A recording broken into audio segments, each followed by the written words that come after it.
저는 오늘 이 시간에 내 영혼에 보내시는 햇빛 어떻게 오는가, 내 영혼에 보내시는 햇빛 어떻게 오는가라는 제목으로 하나님 말씀 증거하겠습니다. 하나님은 우리의 잘못을 시정하고 우리를 안전한 길로 인도하기 위하여 하늘의 햇빛을 날마다 보내주십니다.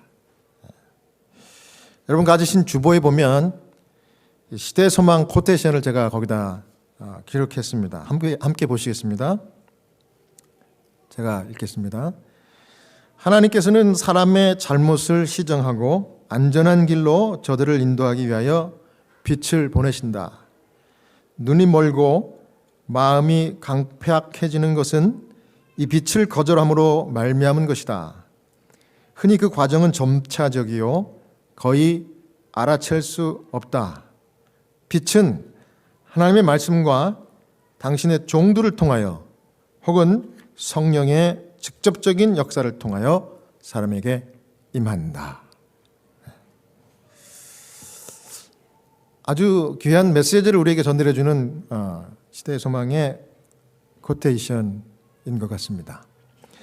저는 하나님께서 여러분과 저의 영혼에 날마다 보내시는 하나님의 빛을 이 세 가지 방법으로 보내주신다고 하는 내용을 가지고 이 시간 말씀을 나누겠는데요. 첫 번째는 무엇을 통해서 우리에게 필요한, 내 영혼에 필요한 빛을 하나님 보내주십니까? 하나님의 말씀을 통해서 그렇게 합니다. 말씀을 통해서. 시편 119편 105절 말씀 우리 화면 보시고 함께 읽겠습니다. 시작. 주의 말씀은 내 발의 등이요 내 길의 빛이니다. 아멘. 자, 주의 무엇이 우리 발의 등이고 빛이라고요? 말씀이 분명합니까? 하나님의 말씀은 여러분과 저의 앞길을 분명하게 비춰주는 등불이요 빛입니다. 하나님은 당연히 말씀을 통해서 저 여러분에게 빛을 비춰주세요. 그러니까 말씀을 가까이 하는 것이 중요합니까? 중요하지 않습니까? 중요합니다. 우리에게 빛이 필요하니까요. 자, 성경 누가복음 24장 17절을 보겠습니다. 또 함께 읽겠습니다. 시작. 예수께서 이르시되 너희가 길 가면서 서로 주고받고 하는 이야기가 무엇이냐 하시니 두 사람이 슬픈 빛을 띠고 머물러 서더라. 지금 방금 읽었던 말씀은 예수님이 십자가에 돌아가셨다가 3일 만에 부활하셨죠. 부활하신 날 저녁에 예루살렘에서 이제 실망을 안고 기도하러 돌아가는 엠마오로 가는 두 제자, 그리고 그 제자들과 함께 같이 부활하신 예수님께서 하신 말씀이에요. 그 상황을 여기 시대소망에 이렇게 설명을 했습니다. 예수께서는 그들의 슬픔을 아셨으며 그런 굴욕을 자청해서 받으신 분이 과연 그리스도일까 하는 생각 때문에 저희 마음속에 일어나고 있는 투쟁과 혼란한 생각들을 이해하고 계셨다. 그들은 슬픔을 억제할 수 없어서 울었다.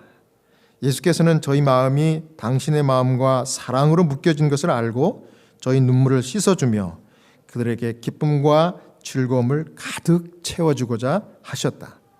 그러나 그분은 저희가 결코 잊지 말아야 할 교훈을 먼저 그들에게 주셔야만 했다. 자, 이 엠마오로 돌아가는 제자들, 기도하고 묵상하기 위해서 실망이었지만 이제 다시 왔던 곳으로 돌아가는데 이 실망한 이 제자들을 주님께서 간과하지 않으시고 부활한 다음에 직접 나타나셔서 이 제자들과 함께 자기를 밝히지 않고 예루살렘에 있었던 한 그저 유대인인 것처럼 이렇게 슬쩍 이 사람들과 함께 어울려서 엠마오로 같이 걸어가셨어요. 그런데 왜 이렇게 안색이 안 좋고 슬퍼하냐고 물어봤을 때 이 사람들은 예수님에게 그랬죠. 아니 당신이 예루살렘에서 이 사흘 전에 일어났던 그 일을 모르고 하는 말이요. 예수님인지 모르고 이제 이 제자들이 그렇게 다시 되물었어요. 그래서 자기들이 왜 실망했는지, 그 슬픔을 왜 실망하고 슬퍼하는지 그 이유를 이야기했습니다. 그렇게 선지자와 같이 기적을 행하시고 정말 우리에게 희망을 안겨줬던 그 예수라는 분이, 우리는 메시아라고 생각하고 그리스도라고 믿었는데 어느 날 갑자기 십자가에 억울하게 죄를 뒤집어 쓰고 돌아가셨다고. 근데 그것까지도 괜찮은데, 오늘 아침에는 그 무덤에 일찍 갔던 그 여인들이 이 무덤이 비어 있고 그 다음에 천사들을 만났다는 얘기를 또 보고했고, 또 같이 있던 사람들도 그 무덤에 들어가 봤더니 진짜 그 무덤은 비어 있고 예수님 안 계시더라는 얘기를 들어서 도대체 정말 혼란스럽다고. 그러면서 이 두 제자들이 실망한 그 내용을 쭉 이야기했습니다. 예수님이 그들의 그 말을 듣고, 여기 시대서만 방금 읽었지만 그 예수님의 심정을 여기 표현한 것이 너무 감동적이지 않습니까? 이 주님의 이 우리를 케어하시는 그 마음이 여기 나온 거예요. 여기 보니까 저는 이 부분이 참 아주 제 개인적으로 은혜가 되더라고요. 예수께서는 저희 마음이 당신의 마음과 사랑으로 묶여진 것을 알고 저희의 눈물을 씻어주며 그들에게 기쁨과 즐거움을 가득 채워주고자 하셨대요. 그들의 마음을, 동기를 보신 거예요. 슬퍼하는 그런 얘기를 들으면서 그들의 마음을 보신 거예요. 야, 정말 나와 사랑으로 마음이 묶여진 이 사랑스러운 제자라는 사실을 예수님 보시고 내가 정말 이 실망을 기쁨으로 바꿔주고 싶은 거예요. 슬픔을 위로해주고 싶은 거예요. 여러분, 이게 무슨 뜻입니까? 그 주님께서 여러분과 저도 슬픔을 당하고 괴로워할 때 그 슬픔을 변해서 기쁨으로 바꿔주시고 그 기쁨이 충만하게 만들어주시기를 원한다는 사실, 여러분 감사합니까? 네. 그런 분이 우리 주님이라는 사실이 저는 얼마나 든든한지 몰라요. 나만 왜 이렇게 슬퍼하고 나만 왜 이렇게 괴로워, 이럴 때 주님께서 가까이 있다는 사실을 기억하면 큰 힘이 될 줄로 저는 믿습니다. 우리 주님께서 그렇게 우리를 케어하셔요. 너무나 자상하신 분. 그리고 여기 엠마오의 두 제자들이 가면서 울었대. 특별히 그 갑자기 자기들과 동행하기 시작한 이 예수님인지 몰고 그렇게 이제 이야기한 건데, 이 예수님에게 그 얘기를 쭉 설명하면서 울었대. 막 울었대.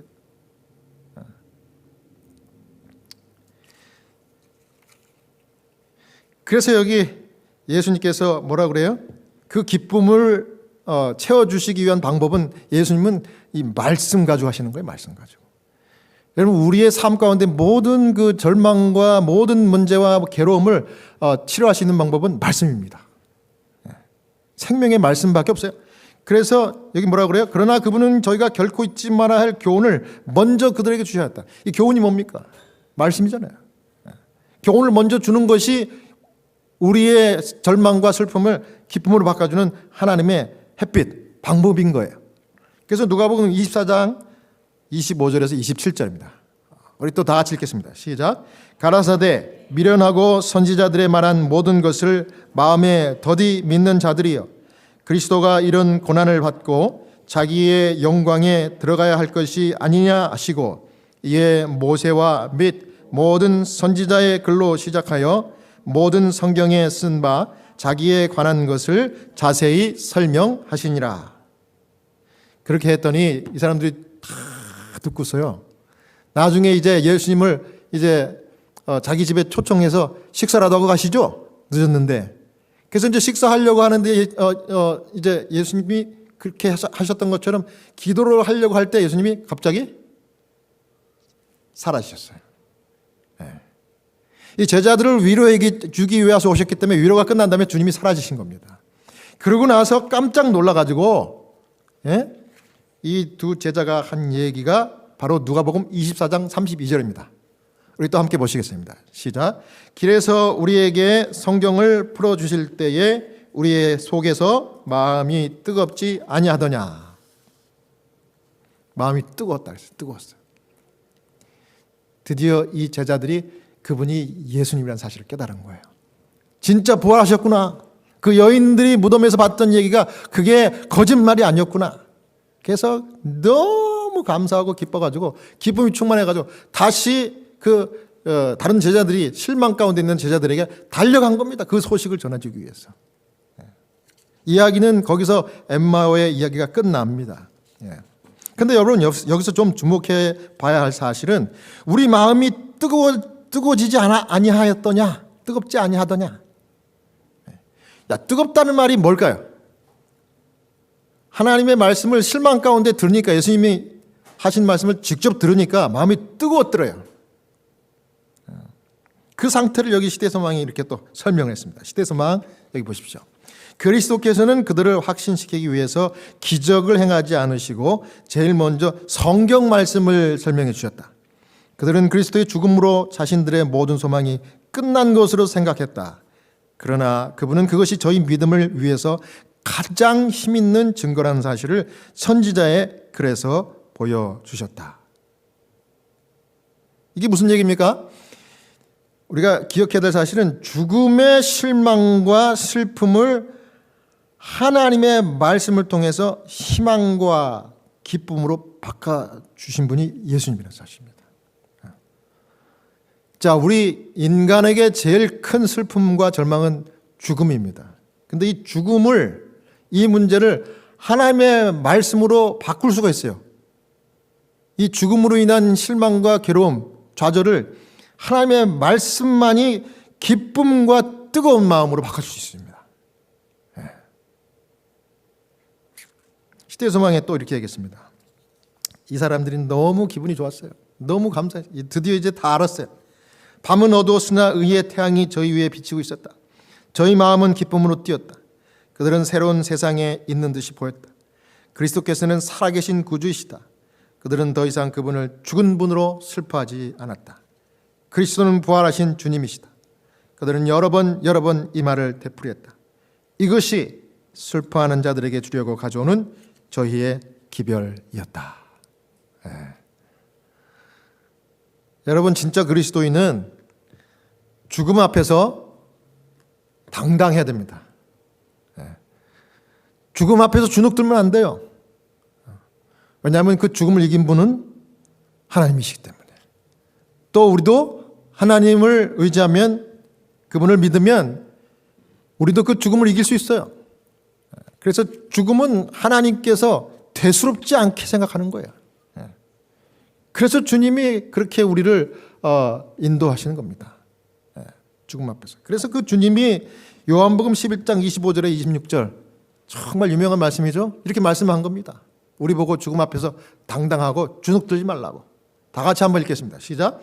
예수께서 가라사대 나는 부활이요 생명이니 나를 믿는 자는 죽어도 살겠고 무릇 살아서 나를 믿는 자는 영원히 죽지 아니하리니 이것을 내가 믿느냐. 아멘. 이보다 더 강력한 말씀이 어디 있습니까? 이 죽음 문제에 대해서. 여러분, 우리가 예수님 오실 때까지 예수님 붙들고 있으니까 죽지 않으면 여기 말씀한 들은 뭐예요? 그냥 죽음도 모르고 그냥 영생 없고 그냥 천국 가는 겁니다. 근데 우리가 그 전에 죽어도 여기 말씀 뭐라 그래요? 우리가 주님 믿고 죽었으니까 다시 살려주는 부활의 소망이 있는 거예요. 그러니 우리가 이 죽음 앞에서 주눅들 이유가, 또 실망할 이유가 하나도 없는 거예요. 그겁니다. 이렇게 얘기해도 목사님이 죽을 병에 안 걸려봐서 모르지. 목사님 가족들이 그런 위기 가운데 있어 보지 않아서 모르지.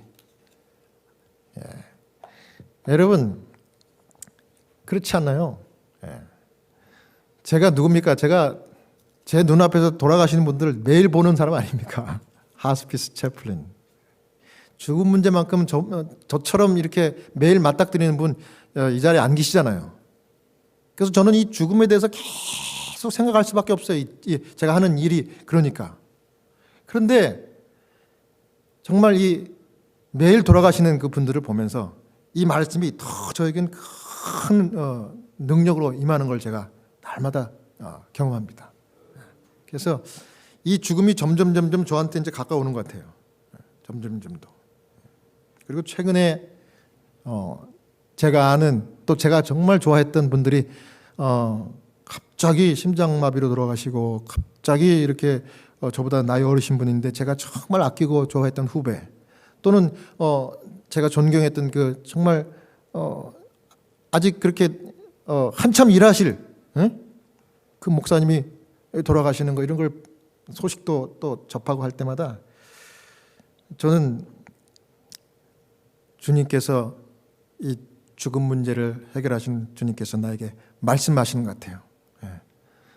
너도 이 죽음 때문에 고민하지 말고 이 소망 요거 믿어라 이거 믿어. 그래서 여기 토를 단 거예요. 주님께서 이 제자들에게 똑같아요. 여러분 제자들이 이 말을 들으면서 내가 부활이다. 나를 믿으면 다시 사는 소망이 있다. 그리고 너가 이 살아서 믿으면 영원히 죽지 않는다. 이런 말을 하면서 맨 마지막에 한 번 더 하신 말씀 이 이유가 그거 있어요. 네가 믿느냐 이거예요.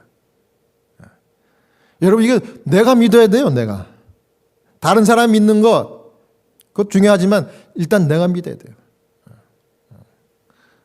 여러분 그러면서도 속으로 목사님 그래도 나 내일 하루 더 살 수 있을 것 같은데 목사님 나 그래도 젊은데 아무도 몰라요.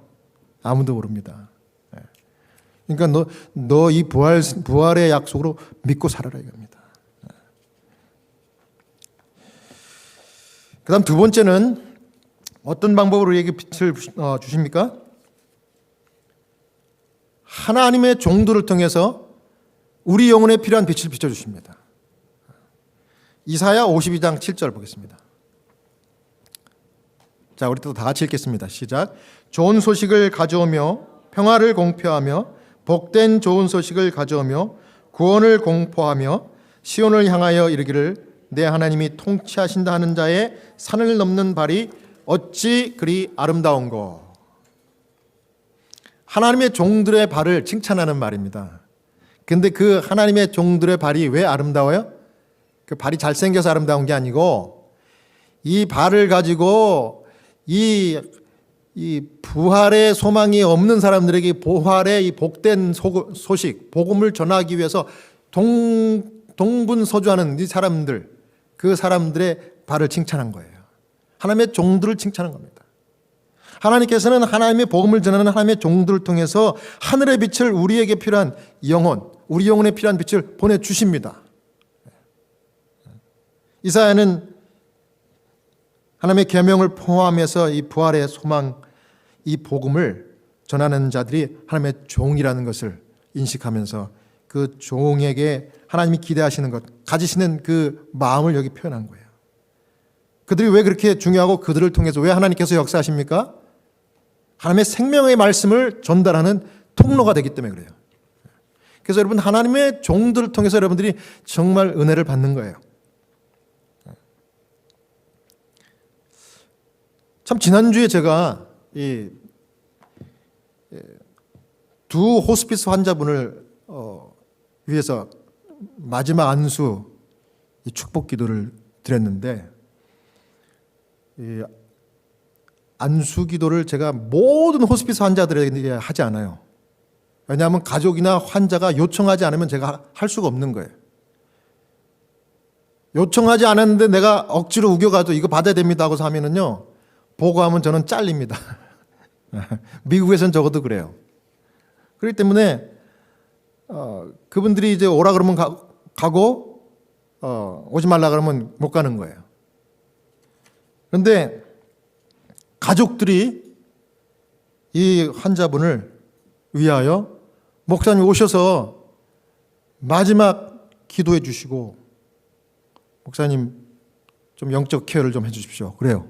그래서 제가 갔습니다.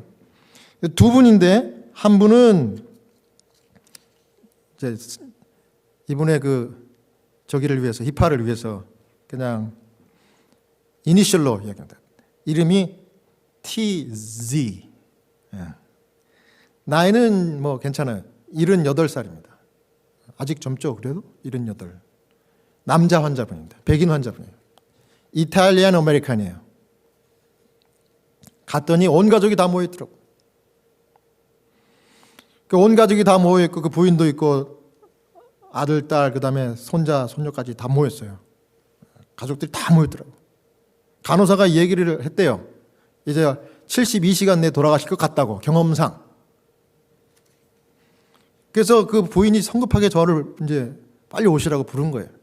여쭤보니까 이제 돌아가실 이분이 캐톨릭, 천주교. 신부님을 불러드릴까요? 제가 그랬어요. 왜냐하면 대개 캐톨릭 환자분들이나 가족들은 캐톨릭 신부님이 와서 이렇게 해주기를 원해요. 그런데 이분은 그래요. 그 와이프가 캐톨릭 신부 필요 없습니다. 목사님이 하시는 방법대로 마지막 기도해 주십시오 그래요. 그래서 제가 몇 번 되물었어요. Are you sure? 정말이냐고. 그랬더니 그렇게 하래요. 왜냐하면 이분은, 제 남편은 캐톨릭 신자인데 not practicing. 예? 그러니까 한국말로는 뭐 이렇게 진실되게 믿지 않고 그저 이름만 그저 신자입니다. 이렇게 얘기하는 거예요. 그렇기 때문에 똑같은 하나님이니까 그런 설명이 다 거기에 있는 거예요. 목사님 해주시면 돼요. 그리고 더 중요한 거는 시간이 없네요. 왜냐하면 캐톨릭 신부에게 하려면 적어도 하루나 이틀은 좀 이렇게 좀 여유를 갖고 그분들에게 부탁을 전화를 해야 돼요. 왜냐하면 워낙 많은 분들을 한두 분의 이 신부들이 이렇게 교구를 담당하기 때문에 그래요. 그래서 제가 하는데 저는 우리 재림교회식으로 그렇게 했습니다. 그래서 제가 설명해서 제가 재림교회식으로 비빌리컬하게 이렇게 하겠습니다. 다 설명을 하고 야고보서에 있는 말씀을 읽고 그 말씀대로 제가 가져간 이 기름을 가지고 안수하고 머리에다 바르고 손에다 발라가지고 딱 기도하면서 거기 보면 그런 말씀이 나오잖아요. 병든 자를 위해서 기도하되 죄 용서를 위하여 기도하라. 여러분 돌아가시기 직전에 있는 분에게 제일 중요한 건 뭐예요? 하나님과 그 돌아가실 분의 이 사이에 있는 숨겨진 모든 죄를 다 고백하고 용서함을 받는 거예요. 그래야 주님께서 보혈로 구원해 주시고 하는 거 아닙니까? 다른 목사님들은 제가 모르겠어요. 어떻게 하는지. 근데 저는 그것이 정말 중요하다고 생각하기 때문에 가족들에게 다 설명하고 이제 안수기도 하고 이제 쫙 기도를 했습니다. 하나님 아버지, 이 환자분이 지금 오늘 내일 하는데 그래도 기도는 다 듣는 줄 전 믿습니다. 하나님, 이분의 마음 가운데 성령이 함께 해주셔서 숨겨놓은 모든 죄나 고백하지 않은 모든 것들이 다 주님 앞에 드러나게 하시고 주님의 보혈로 다 용서받게 주시옵소서. 주의 자녀로 억셉트하여 주시옵소서. 기도를 드렸어요. 그러고 나서 이제 가족들에게 돌아가시면 바로 연락하시라고. 근데 그분이 10일 만에 안수받고 바로 어저께 돌아가셨어요. 어제죠? 어제 금요일. 네. 어제 돌아가셨습니다.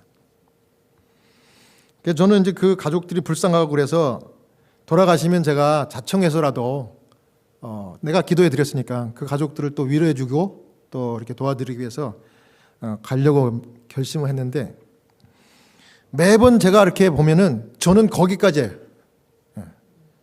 저는 하나님께서 그 돌아가시고 난 다음에 뎃비짓은 안 가게 그렇게 하시더라고. 어제도 갈 뻔했어요. 근데 어제도 가지 못할 상황이 벌어졌어요. 네. 우리 가족들은 알아요. 네. 그래서 이제 다른 분이 가서 이제 뎃비짓을 했는데 그냥 가만히 생각해 보니까 하나님께서 그 영혼에게 가장 필요한 일을 누굴 통해서 하게 하는 거예요? 주의 종을 통해서 하는 거예요. 그래서 제가 갔을 때까지 생명 붙들어 주시고 예? 그렇게 하나님께서 거두시더라고요. 그다음 또 다른 환자분은 이제 LM이라고 하는 여자 환자분인데 이분은 83살 되신 분이에요. 이분은 스페니시 스피킹을 하는 분인데 남미 분인데 이분이 위독해서 가족들이 또 저를 불렀어요. 이분도 역시 캐톨릭. 제가 똑같이 그랬어요. 그랬더니 목사님이 여기 계시니까 지금 우리 언니를 위해서, 우리 어머니를 위해서 목사님 마지막 기도해 주십시오. 똑같이 했어요. 똑같이 했어요. 이분은 안수기도 받은 지 3일 만에. 또 제가 기억합니다. 이분은 그래도 아까 좀 전에 말씀드렸던 환자분보다 그래도 의식이 있는 상태에서 안수기도를 받은 거예요. 그래서 제가 다 물어봤어요. 죄, 마음속에 있는 모든 죄 하나님 다 들으시니까 이 시간에 안수기도 할 때 다 고백하라고. 나한테 말할 필요 없다고. 그리고 주의 약속을 붙들고 용서함 받으시라고. 그랬더니 아멘 그래요. 아멘. 여러분 중요한 일을 합니까? 굉장히 중요한 일을 이 환자분이 지금 죽기 전에 한 거예요. 그래서 그분을 위해서 3일 동안 계속 돌아가실 때까지 기도했어요. 제가 집에 와서도. 그런데 이분이 언제 돌아가셨느냐? 바로 오늘 2시간 전에 12시 반에 정확한 12시 26분에 돌아가셨다. 연락을 제가 받았어요. 저는 거기까지더라고. 거기까지. 하나님이 죽어가는 그 불쌍한 영혼들, 가족들을 긍휼히 여기셔서 구원하고자 하시는 거룩한 마음을 제가 읽겠더라고요. 여러분, 하나님의 종들을 통해서 빛이 비칠 때 주님 그 빛을 붙드는 여러분 영적으로 민감한 지혜로운 여러분 다 되시길 바랍니다. 마지막으로 이제 하나님께서 우리에게 우리 영혼에 필요한 햇빛을 어떻게 주시는가? 성령의 직접적인 역사를 통해서 우리에게 영혼에 필요한 빛을 비춰주십니다. 여러분 이런 경험들 하십니까? 신앙생활 하다가 체험하십니까? 성령의 직접적인 역사. 요한복음 14장 26절 우리 함께 읽겠습니다. 보혜사 시작. 보혜사 곧 하나님께서 내 이름으로 보내실 성령 그가 너희에게 모든 것을 가르치시고 내가 너희에게 말한 모든 것을 생각나게 하시리라. 아멘. 누가 그렇게 하신다고요? 성령. 예수님이 우리에게 보내주신다고 하는 성령께서 수시로 우리에게 나타나셔서 우리에게 오셔서 말씀해 주시고 우리 양심에 우리에게 호소하십니다. 무슨 호소를 하세요? 우리의 영혼에 필요한 우리의 영적인 유익을 위해서 필요한 가장 중요한 일을 하라고 주님께서 성령을 통하여 말씀하시는 거예요. 여기 모든 것을 가르쳐 주신다 그랬어요. 여러분들이 영혼에 필요한 것이 뭔지 저는 모르겠어요. 근데 주님은 아시기 때문에 성령께서 말씀하실 줄로 저는 믿어요. 여러분들 너무 사랑하니까. 영적인 대혁명을 누가 오셔서 일으켜 주신다고요? 성령께서 직접 오시는 겁니다. 여러분 우리가 어떤 모양으로 성령을 그분의 음성을 듣게 될지 모르지만 우리의 속사정을 속속들이 아시는 하나님이니까 성령께서 여러분에게 오셔서 우리 영혼에 필요한 말씀을 하실 때 그거를 거부하지 말고 그 말씀대로 순종하고 인도함을 받는 신실한 분 다 되시기 바랍니다. 그래서 하나님의 빛이 내 영혼에 비춰가지고 정말 기쁨 한량없는 그런 백성. 여러분 그 찬양 있잖아요. 내 영혼에 햇빛 비치니 그 찬양 얼마나 감동입니까? 주의 햇빛 복된 햇빛 내게 비춰 주시옵소서. 주 웃는 얼굴 배울 때 기쁨 한량 없겠네. 아멘.